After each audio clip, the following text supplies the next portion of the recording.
दुनिया में फिलिस्तीन को रिकॉग्नाइज किया जा रहा है। सोचें, जब लंदन की गलियों में फिलिस्तीन का झंडा वेव करे और दुनिया के सबसे बड़े western powers UK, Canada, Australia, Portugal सब मिलकर एक आवाज उठाए। फिलिस्तीन को अब एक इंडिपेंडेंट स्टेट के तौर पर माना जाता है। ये मोमेंट सिर्फ एक डिप्लोमेटिक स्टेप नहीं था, ये एक पॉलिटिकल धमाका था जिसमें पूरी दुनिया का बैलेंस हिल गया। इजराइल अब गुस्से में है और इजराइल इसका बदला लेने का सोच रहा है और अमेरिका परेशान है और अरब वर्ल्ड में नई उम्मीद जाग रही है। लेकिन सवाल ये है, इस रिकॉग्निशन का असली मतलब क्या है? फिलिस्तीन के लोगों के लिए क्या बदलेगा और इजराइल के लिए इसका क्या मतलब है? सबसे पहले एक छोटी सी हिस्ट्री बता देता हूँ। 1988 में फिलिस्तीन लिबरेशन ऑर्गेनाइजेशन ने अपनी इंडिपेंडेंस डिक्लेयर कर दी थी। उस वक्त ग्लोबल साउथ के बहुत सारे देशों ने उन्हें तुरंत रिकॉग्नाइज कर लिया। आज तक लगभग 150 यूएन मेंबर स्टेट फिलिस्तीन को एक स्टेट के तौर पर रिकॉग्नाइज करते हैं। लेकिन प्रॉब्लम यह है कि यूएन का फुल मेंबरशिप सिर्फ जनरल असेंबली से नहीं होता, उसके लिए सिक्योरिटी काउंसिल का अप्रूवल चाहिए होता है और वहाँ अमेरिका का वीटो हमेशा फिलिस्तीन के रास्ते की सबसे बड़ी रुकावट बना रहा। इसी वजह से फिलिस्तीन का यूएन में अभी भी सिर्फ ऑब्जर्वर स्टेटस है, वोटिंग पावर उनके पास नहीं। सितंबर 2025 में जो हुआ वो इसलिए इतना बड़ा था क्योंकि पहली बार major western powers UK, Australia, Canada, Portugal ने ओपनली फिलिस्तीन को रिकॉग्नाइज कर दिया और लंदन में झंडा वेव कर ये मैसेज दिया गया। अब फिलिस्तीन का इशू सिर्फ अरब और एशियन देशों तक लिमिटेड नहीं बल्कि वेस्ट के दिल में एंटर कर चुका है। इसने इजराइल को हिला कर रख दिया। पीएम नेतन्याहू ने इसे टेररिज्म का रिवॉर्ड कहा और अमेरिका ने भी इस रिकॉग्निशन को एक परफॉर्मेटिव गेस्चर बताया। लेकिन यूरोप के अंदर फ्रांस और यूके जैसे देशों ने ओपनली कहा कि ये स्टेप पीस प्रोसेस को रिवाइव करने के लिए है। अब सवाल ये है दोस्तों, ये रिकॉग्निशन सिर्फ एक सिंबॉलिक एक्ट है या ग्राउंड रियलिटी में फिलिस्तीन के लिए कुछ बदलेगा भी? अक्सर लोग कहते हैं कि रिकॉग्निशन सिर्फ एक सिंबॉलिक स्टेप है, लेकिन असल में इसका इम्पैक्ट काफी गहरा होता है। सबसे पहले बात करते हैं डिप्लोमेटिक मिशंस की। आज तक फिलिस्तीन के मिशंस को ज्यादातर देशों में रिप्रेजेंटेटिव ऑफिसेस या काउंसलर्स माना जाता था, लेकिन अब जहाँ रिकॉग्निशन मिल रहा है, लंदन, ऑटवा, कैनबेरा, लिस्बन, वहाँ ये मिशंस ऑफिशियली एम्बेसीज बन रहे हैं। मतलब फिलिस्तीनियन डिप्लोमेट्स अब एक इक्वल फुटिंग पर आएंगे, बिल्कुल इजराइल के एम्बेसडर्स की तरह। दूसरा, लीगल और पॉलिटिकल लेवरेज। जब एक स्टेट को ज्यादा देश रिकॉग्नाइज कर रहे हैं तो उसका प्रेशर इजराइल पर बढ़ जाता है। फॉर एग्जाम्पल, यूके में अब ये डिबेट चल रही है कि क्या वो इजरायली सेटलमेंट से आने वाले प्रोडक्ट्स को बैन करें। यानी सिर्फ एक फ्लैग रेजिंग नहीं बल्कि पॉलिसीज बदल सकती हैं। तीसरा, पब्लिक ओपिनियन और लेजिटिमेसी। जब लंदन या पेरिस जैसी जगह पर फिलिस्तीन का झंडा वेव होता है तो दुनिया भर में एक नैरेटिव चेंज होता है। अब फिलिस्तीन सिर्फ एक डिस्प्यूटेड टेरिटरी नहीं लगती बल्कि एक ऐसी नेशन बन जाती है जिसके राइट्स को ओपनली एक्नॉलेज किया जा रहा है। ये डायरेक्टली गाजा और वेस्ट बैंक के लोगों के मोरल को बूस्ट करता है। लेकिन दोस्तों, सबसे बड़ी प्रॉब्लम अब भी वही है, ग्राउंड रियलिटी। फिलिस्तीन के पास अपना कोई एयरपोर्ट नहीं, अपने बॉर्डर्स का कंट्रोल नहीं और गाजा का हर रास्ता इजराइल के कंट्रोल में है। वेस्ट बैंक भी चेक पॉइंट्स और ऑक्यूपेशन के अंडर है। मतलब रिकॉग्निशन के बावजूद फिलिस्तीनियन लोग अपने रोजमर्रा की जिंदगी में तुरंत बड़ा चेंज महसूस नहीं करेंगे। फिर भी इसका एक इनडायरेक्ट असर जरूर है। जब ज्यादा देश फिलिस्तीन को रिकॉग्नाइज करते हैं तो पीस टॉक्स के दौरान उनके पास एक स्ट्रॉन्गर बार्गेनिंग पोजीशन होती है। अब फिलिस्तीन कह सकता है, देखो दुनिया हमें एक स्टेट के तौर पर एक्सेप्ट कर रही है, अब तुम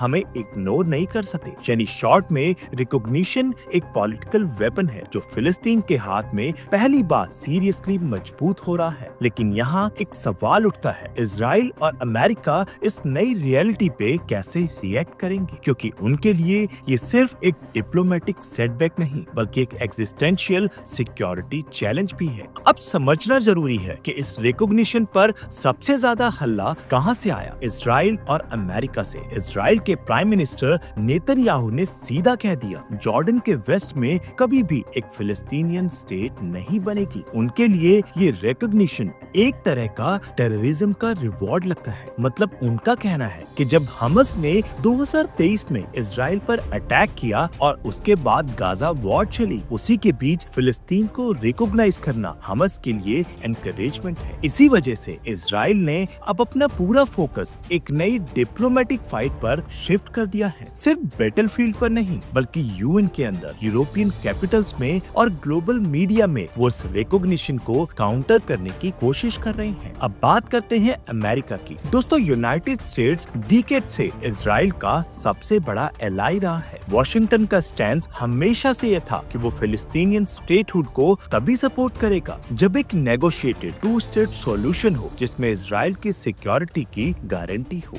लेकिन अब जब यूके, कनाडा, ऑस्ट्रेलिया जैसे देशों ने इंडिपेंडेंटली फिलिस्तीन को रिकॉग्नाइज कर दिया, अमेरिका ने इसे एक परफॉर्मेटिव गेस्चर बोला। उनका कहना है, हमारी प्रायोरिटी है होस्टेजेस को रिलीज करना, इजराइल की सिक्योरिटी को प्रोटेक्ट करना और रीजन में पीस लाना। रिकॉग्निशन जैसी मूव सिर्फ ड्रामा है, असली सॉल्यूशन नहीं। और यही रीजन है कि अमेरिका अब अपना वीटो और डिप्लोमेटिक वेट और ज्यादा एग्रेसिवली यूज करेगा। ऑलरेडी रिपोर्ट्स आई हैं कि फिलिस्तीनियन अथॉरिटी के कुछ ऑफिशियल्स के यूएस वीजास कैंसिल कर दिए गए ताकि वो यूएन जनरल असेंबली में पार्टिसिपेट ना कर सके। यानी अब पिक्चर क्लियर है, यूरोप डिवाइड हो चुका है। एक तरफ यूके, फ्रांस, पोर्टुगल जैसे देश फिलिस्तीन को रिकॉग्नाइज कर रहे हैं, दूसरी तरफ अमेरिका और इजराइल कहते हैं कि ये अनएक्सेप्टेबल है। इस टेंशन का डायरेक्ट इम्पैक्ट अब मिडिल ईस्ट के अंदर भी फील हो रहा है और यहाँ से निकलता है अगला बड़ा क्वेश्चन, अरब और मुस्लिम वर्ल्ड इस नए सिनेरियो को कैसे हैंडल करेगा? क्या ये रिकॉग्निशन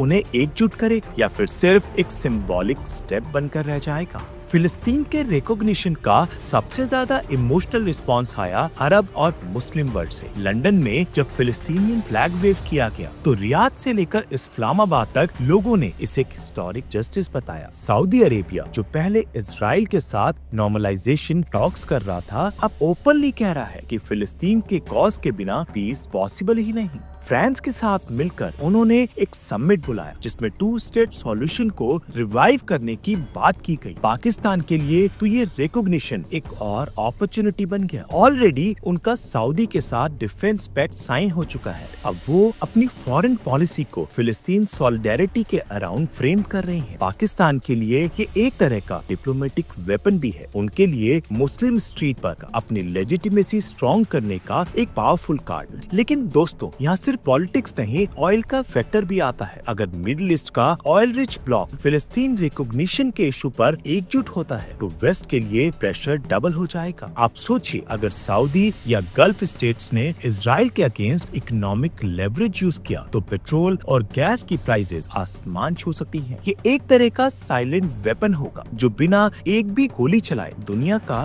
बैलेंस बिगाड़ देगा। अब बात करते हैं ह्यूमैनिटेरियन एंगल की। गाजा वॉर के बाद ऑलरेडी 65,000 से ज्यादा फिलिस्तीनियंस मर चुके हैं और 90% पॉपुलेशन डिस्प्लेस्ड है। अगर रिकॉग्निशन के बाद भी इजराइल अपना क्रैकडाउन वेस्ट बैंक और गाजा में और ज्यादा इंटेंस करता है तो एक और रिफ्यूजी क्राइसिस शुरू हो सकता है। ये क्राइसिस सिर्फ मिडिल ईस्ट तक लिमिटेड नहीं रहेगा, बल्कि यूरोप और साउथ एशिया तक इसका असर हो। इंडिया और पाकिस्तान जैसे देशों में पब्लिक सेंटिमेंट और स्ट्रीट प्रोटेस्ट और ज्यादा इंटेंस हो सकते हैं। मुस्लिम मेजॉरिटी देशों में गवर्नमेंट्स पर प्रेशर बढ़ जाएगा कि वो फिलिस्तीन के सपोर्ट में स्ट्रॉन्ग एक्शन ले। और सबसे बड़ी बात, ये रिकॉग्निशन एक नैरेटिव शिफ्ट क्रिएट करता है। अब फिलिस्तीन के लोग सिर्फ विक्टिम्स नहीं बल्कि एक रिकॉग्नाइज्ड नेशन के सिटीजन बन रहे हैं। ये नैरेटिव ही उनकी स्ट्रगल को एक नए लेवल पर ले जाता है। लेकिन सवाल ये है दोस्तों, क्या ये रिकॉग्निशन ग्राउंड रियलिटी बदल पाएगा या फिर इजराइल के मिलिट्री और अमेरिका का वीटो इस पूरे मूवमेंट को फिर से ब्लॉक कर देगा? फिलिस्तीन का रिकॉग्निशन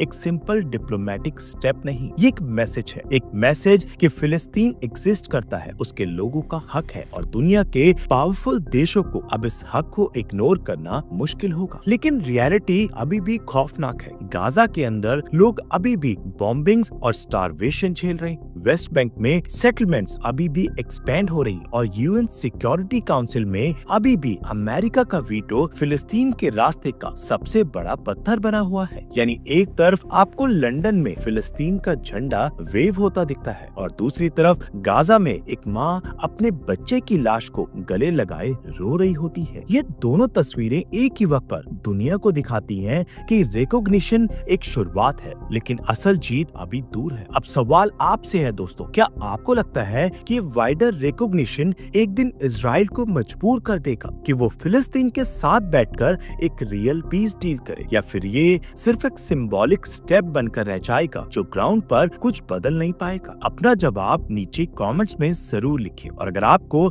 ये एनालिसिस पसंद आया हो तो वीडियो को लाइक कीजिए, शेयर कीजिए और चैनल को सब्सक्राइब करना मत भूलिए, क्योंकि आपका एक क्लिक हमें मोटिवेट करता है और नए टॉपिक्स लाने की हिम्मत देता है। मिलते हैं अगली वीडियो में एक और गहरे एनालिसिस के साथ। तब तक के लिए जय हिंद।